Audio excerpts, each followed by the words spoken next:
Ya, selamat pagi Bapak Ibu yang terkasih dalam Tuhan, Shalom. Saudara, pagi hari ini saya kembali ingin melanjutkan tentang anak bungsu dan anak sulung, saudara. Kita tahu beberapa hari yang lalu kita sudah membahas tentang pribadi anak bungsu, saudara, sampai ia mengalami satu krisis di dalam kehidupannya karena ia meninggalkan Tuhan, hidup poya-poya dan tidak punya planning dalam hidupnya.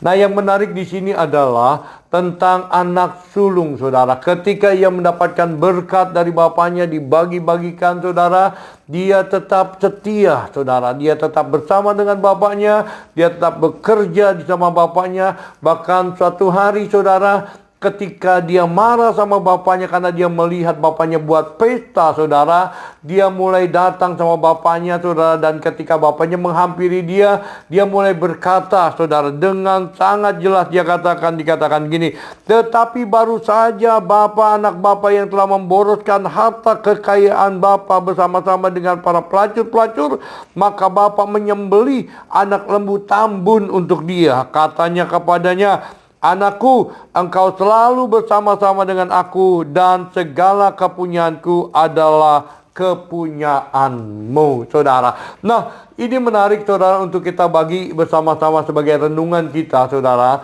Ternyata anak sulung ini tidak tahu, saudara, bahwa ada suatu fasilitas yang sangat luar biasa yang dimiliki oleh orang-orang yang setia, yang dimiliki oleh orang-orang yang melakukan sesuatu yang terbaik untuk Tuhan, saudara.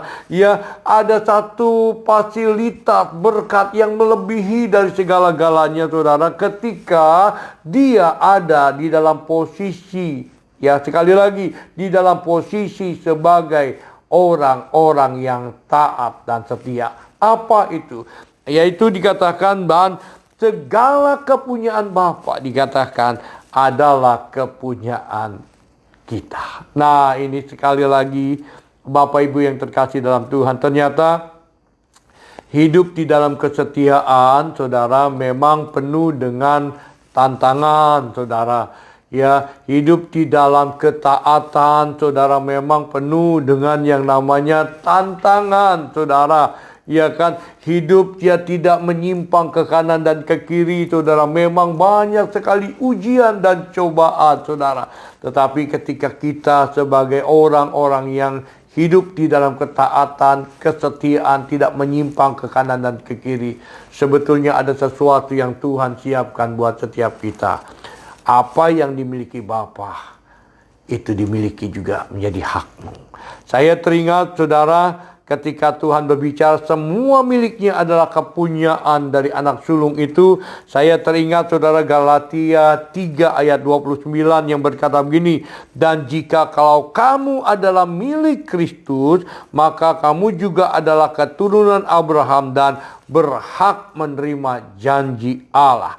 Saya percaya, saudara, kita adalah orang-orang yang berhak menerima janji Allah karena kita adalah anaknya, saudara. Karena di dalam 1 Yohanes 1 ayat 14, saudara, dikatakan barang siapa yang percaya kepadanya, saudara, dikatakan dia berhak untuk menjadi anak-anak Allah. Dan saudara adalah anak-anak Allah dan kita adalah orang-orang yang berhak menerima janji-janji Tuhan.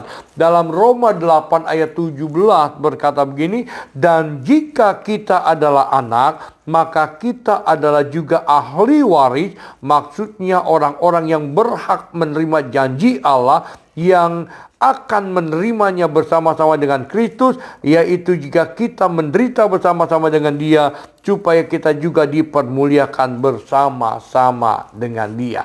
Kita adalah anak, saudara, orang yang taat, setia, dan tidak menyimpang ke kanan dan ke kiri, melakukan apa perintah Tuhan, saudara. Maka sebetulnya, saudara, ya, anak bungsu, anak sulung ini memiliki fasilitas yang sangat luar biasa. Karena itu, saudara, jadilah pribadi yang tunduk, taat, setia kepada Tuhan, yang tidak menyimpang ke kanan dan ke kiri. Ketika berkat Tuhan berikan juga, saudara, kita tetap kedapatan setia. Selamat pagi, Tuhan memberkati kita semuanya. Shalom.